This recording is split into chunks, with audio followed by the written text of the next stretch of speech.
Ladies and gentlemen, game one weekend is now under wraps, and we had a couple good games, a couple blowouts, and we got some things to talk about. We got questions for every single first round team after game one. I'm gonna just get right into it. We're gonna start off with the Philadelphia 76ers against the Boston Celtics. For the Sixers, what's the game plan, Nick Nurse? There were a lot of points in this game where it just looked like Philadelphia was just straight up just playing like pick up basketball. Like give it to Tyrese, let him go to work. Give it to PG, let him go to work, and just like make them do too much, if that makes sense.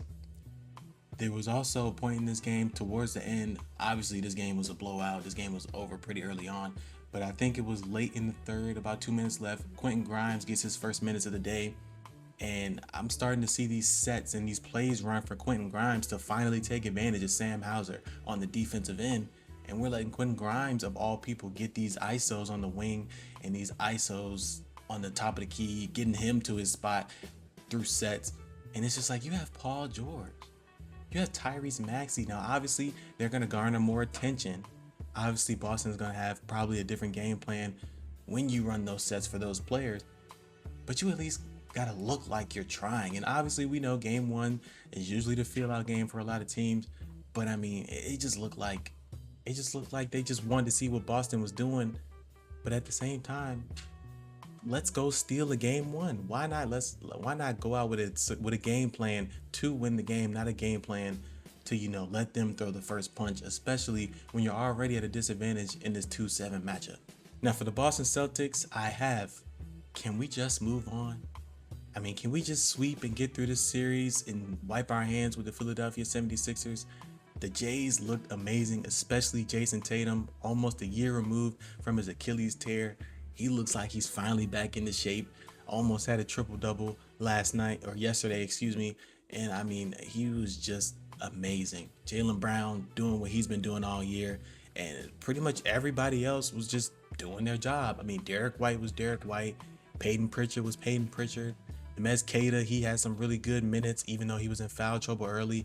I mean, everybody was just doing their part, and they showed why they showed why they were the 2 seed for the back half of the year, and they've showed why they're the favorite to get out of the East. Next, we're gonna go ahead and get another one of these blowouts up out the way. OKC Thunder versus the Phoenix Suns. For the Phoenix Suns, who's going to step up? You watched this game, and like the Boston game, it was over earlier than the Boston game. But you see this game, and D-Book, as soon as he puts the ball on the floor to go anywhere, there's instantly three rushing to him. You got the one that's on ball, you got a help defender on the left side, help defender on the right side, sometimes behind him. He sometimes had four guys with their sole attention on Devin Booker. And when he kicks out, it's just like, who's going to make a play? Who's going to make a three? Who's going to make a shot? Jalen Green, inefficient. He struggled. Dylan Brooks, I think he took 20 plus shots. Dog, that can't happen. I'm sorry, but that just can't happen. Another game of Dylan Brooks taking 20 shots is another game you're going to lose by 40 and not put up 80 points. I mean, not put up 100 points. But that just cannot happen. You got to figure out something to possibly steal a game on the road. Cause I don't really see them winning a game at home. I mean, the way that last game looked, that was really bad. Obviously, D-Book didn't have the best of games, but once again, he's seeing 3-4 defenders at a time, and he can only do but so much. We need guys like Colin Gillespie, Jordan Good. When he went out early, he looked like he was gonna have a solid game. He went out early with an injury, but Colin Gillespie, Jalen Green, Dylan Brooks. Mark Williams, he's hurt. Hopefully you can get him back soon. I believe that Grayson Allen will be back in this next game. Hopefully he can bring you some 3-point shooting because it's needed. It is 100% needed. OKC just dominated on both ends of the floor. And since we're kind of getting into OKC, their question is, what's everybody's rank size?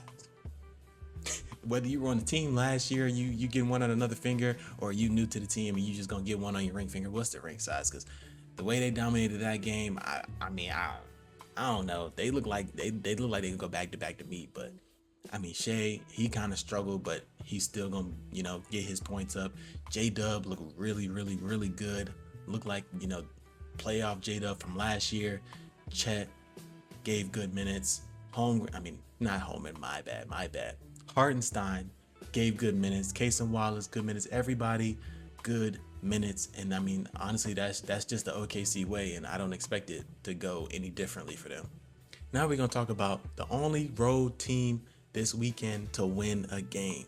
The Orlando Magic. Yes, the Orlando Magic upset 1 seed Detroit Pistons in Detroit. Starting off with the Magic. Did y'all lose that game against Philly on purpose? Because that's what it's looking like. It's looking like y'all said, hey, we can bully Detroit. We can outsmart Detroit. We have a chance against Detroit, so why don't we let Philly have Boston? And we're gonna take the chances of Charlotte coming to our home court, but we're gonna bully them. We're gonna get them out of there smooth, quick. And let's play Detroit, who we feel like we match up better with. And in this game, they showed that they definitely match up better. I mean, Paolo was the Paolo that we've expected. Playoff Paolo is real. And he showed that last night. Jalen Suggs was definitely an engine for this win for them, diving on loose balls, amazing defense. At some points, he was a roamer. And I mean, just getting himself in every single action that the Detroit Pistons were trying to run offensively. Franz Wagner, he had a run in the fourth quarter, I believe, a 10-0 run just by himself. He's looking like he's getting back into form. Wendell Carter just absolutely dominated the matchup against Jalen Duren. And just overall, this Orlando team looks like the Orlando team that we expected all season. But is this something that they can continue and something that, they can ride this high of the Charlotte game and this first Detroit game into maybe winning this series? Unfortunately for Detroit, they lose this game at home. And my original question was, where's Jalen Duren? But I'm gonna change that. Where is JB Bickerstaff? Because that was not a good coach game. I'm gonna just be honest. I mean, they just got beat at their own game. Let's start there. They got beat at their own game of physicality. Orlando punched them in the mouth. Smooth, simple. We get that. But you know that you have a lack of spacing. You know that when Ausar Thompson's on the court and Jalen Duren are on the court together, there's not much spacing. Tobias Harris, I mean, we've seen his resume in the playoffs. Duncan Robinson, he was in foul trouble, so he wasn't really on the floor. And outside of Cade and a little bit of Dennis Jenkins, there's no other self-creation. I just wish there was a little bit more creativity on the offensive end for the Pistons, and I put the blame on JB Bickerstaff because the pick and rolls, the screen and roll game with Jalen Duren, Orlando completely shut that out. They made Ausar Thompson unplayable in the second half, at least obviously to JB Bickerstaff's point, because he only played 9 minutes in the second half. But you just have to find a way to keep Ausar on the court and keep this offense creative, because I mean, 99.9% of your offensive production runs through Cade. I just don't think you can have that even to win this series, but past this series, when you're going up against the Bostons and you're going up against the New York Knicks and those caliber of teams, you can't have that moving forward in this playoffs. The next game we're going to get into, the Atlanta Hawks versus the New York Knicks. And for the Knicks, my question is, how can you get Cat going early? The first half, I think it was 1 for 6. I think 5 or 6 points, something like that. I mean, really, really struggling on the offensive end. And Jalen Brunson, obviously, he's going to bring it. He, I believe, had 25 points at halftime, something like that.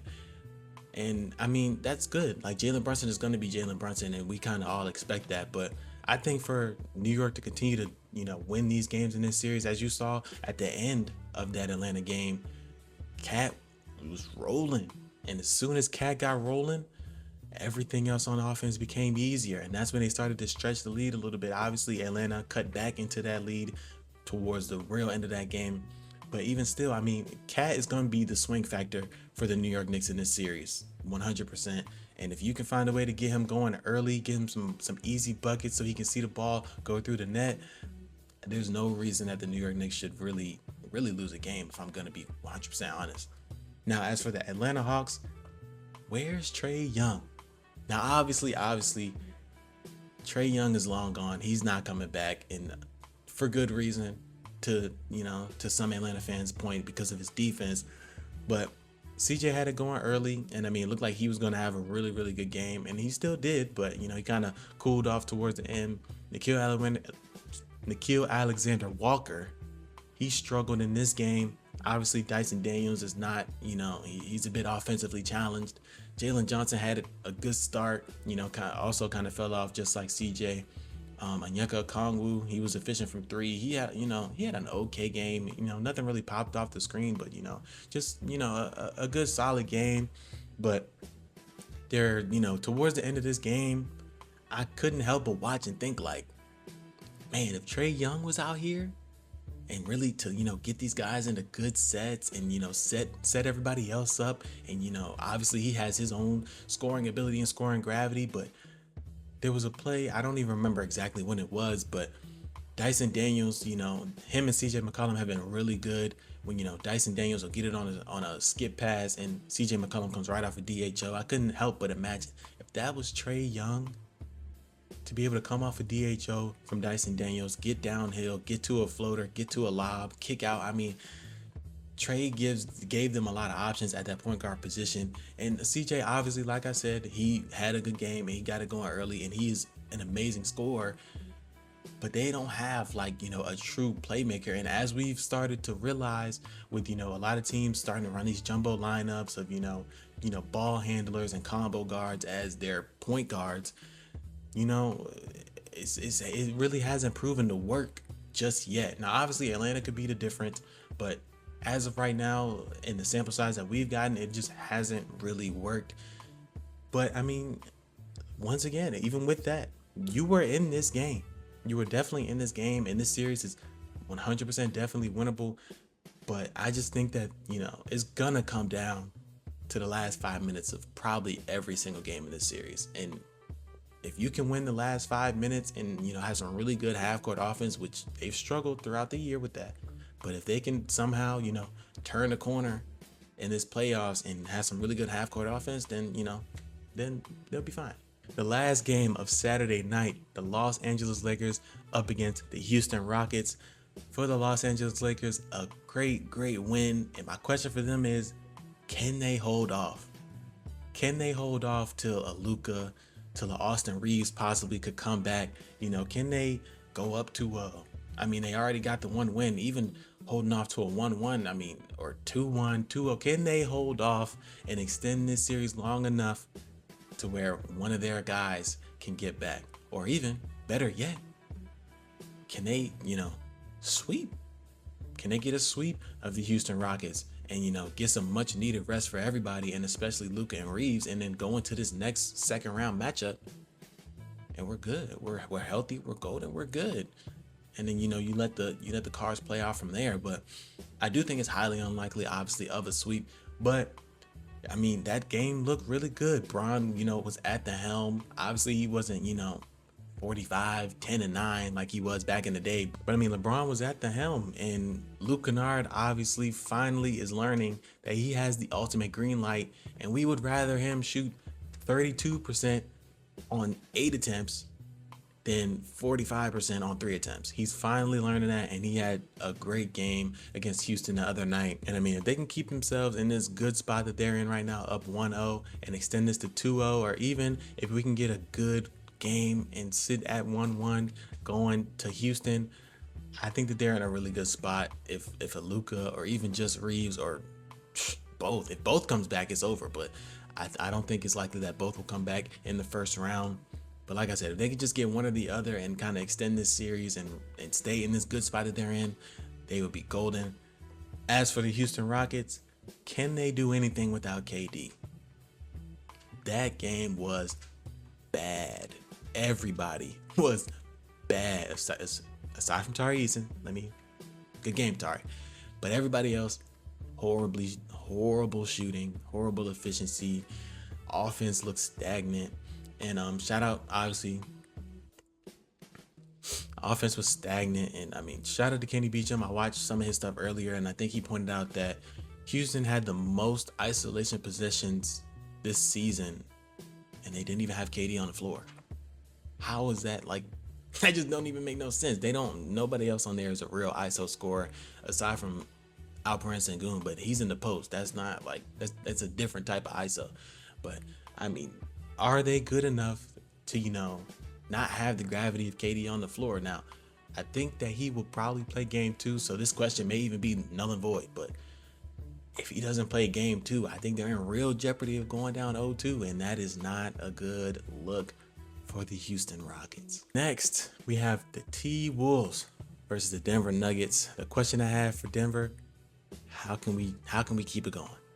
I think right now in a 13-game win streak dating back to the regular season, how can we keep this momentum going? We're playing some really good defense. Jokic, he's back in form. Jamal Murray, he's Jamal Murray. Everybody else is doing their job. How can we keep replicating these performances to pile on these wins and, to get on to the next round? I think it's just as simple as that. How can we just keep being us?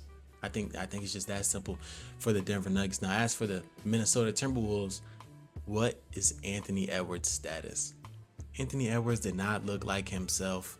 Obviously, you can even see it in the stats. You can see it in the game. But even aside from that, everybody else just they didn't step up, and they didn't step to the plate knowing, okay, our number one's hurt. Like, let's really get it going. Aside from Rudy Gobert, he had a really good game. But aside from Rudy, everybody else is just kind of like, hey, Ant, do something. But obviously, he has that runner's knee just like Steph Curry has. So it's really tough to play on, and I commend him for even playing in the first place. But I think that the T-Wolves in this series is really going to depend on how Ant looks and how he can play moving forward. Second to last game, we have the Spurs versus the Blazers. Where do I even start? I know where to start. Wemby is that guy. So the question for the San Antonio Spurs is, how do we get so lucky for the basketball gods to bless us with this 7'4", 7'5" alien that can do everything? I can get a rebound, go behind my back, do a spin move, and dunk the ball without even leaving the floor. I mean, just an amazing performance from Wemby. 35 points, 5 rebounds, 2 blocks. Obviously, the 2 blocks does not account for his full defensive gravity, but even still, the entire San Antonio Spurs team, that was just, a great display. Devin Vassell himself had a 10-0 run to kind of crack this game open towards the end. 5 double-digit scores, and I think you really can't ask for much if you're Mitch Johnson. That's a good game 1 for us. That's a really good game 1 for us. As for the Portland Trailblazers, not so much. Denny, started off really well, kind of cooled off a little bit in the second half. Everybody else cooled off when they got off the bus this morning or in the morning of that game, because 10 of 38 from 3. Sharp was 0 for 4. Kamara was 2 of 5. Klingon was 0 for 3. Jeremy Grant was 1 for 3. Jrue Holiday was 1 for 7. They are gonna need at least 2 of these guys to start knocking down their threes, because Denny, he's gonna get downhill and he's gonna get to the lane, he's gonna get to the free throw line. But when he kicks out, you guys have got to be ready to shoot. The only thing that that was good aside from Denny was a couple flashes of Scoot Henderson. And I mean, even, this series can end in a sweep. This series can end 4-1. And I think you can come out and be like, hey, Scoot Henderson's coming along a little bit. Okay, we got something in the future. He's starting to get it. He's starting to get attached. And I mean, you can kind of, I guess, mini W that out of the series. But I mean, I don't see them winning the series. So I think you just kind of got to take your wins where you can get them. And I think, if Scoot Henderson can continue to play like he played in game 1, I think you can come out and say, okay, we have something. We have something. Now, last but not least, we have the Cleveland Cavaliers going up against the Toronto Raptors. For the Cavs, my question is this finally the year? It has to be. It 100% has to be. It has to be the year. Donovan Mitchell was Donovan Mitchell, and he was dominant. 30-plus points. Getting to his spots, getting whatever shot he wanted. I mean, Toronto had no answers. James Harden, man. Same last name as your boy. Out there putting in work. anything he wanted. I'm telling you, anything he wanted. Pick and roll game. Oh my. Toronto didn't know what to do on that pick and roll. Drop coverage, I'm floating it. You want to play up? Lob. You want to trap? Dump down. Easy. Just making it look so easy. Max Strus knocking down his shots. Mobley defending the way that we know that he can. Jared Allen was here and there, but it's just game one, so I think we'll take that obviously in a win. And I mean, like, this has to be the year. It has to be the year because I think if you go down in round one or even round two, I think Donovan Mitchell is as good as gone. I do not think he's gonna sign an extension. And then that trade for James Harden, you look like you kind of just look dumb. So this pretty much has to be the year for them to at least make a conference finals. And I mean, the way that they looked in that game one, I do think that they have a chance. As for the Toronto Raptors, how can we stop this two-headed monster? I was just glazing James Harden and Donovan Mitchell, and it's for good reason. But I mean, you just gotta find a way to stop one, if not both of them. You at least gotta figure out a way to stop one of them. Shut the water off on just one of them, and maybe, I mean, you can have a chance because you were, once again, just like the Atlanta Hawks, you were in this game. You were definitely 100% in this game, and you had a chance towards the end, and then you just let it slip away. But if you can find a way to shut the water off on one of these guys, I think that you severely heighten your chances. And of course, if you can get Brandon Ingram involved, and I mean, he's been complaining that he was, used as a screener and this, that, and the third. But if you can get Brandon Ingram to play like Brandon Ingram and give you that Brandon Ingram production, I think that we have a competitive series on our hands. And with that being said, that is all of the game ones over the weekend. Y'all let me know, how did y'all think that game one weekend was? Did y'all enjoy it? Was it a little bit too many blowouts? What do y'all think? Let me know in the comments, man. It's been your boy Corey from Between 94, and I'm out.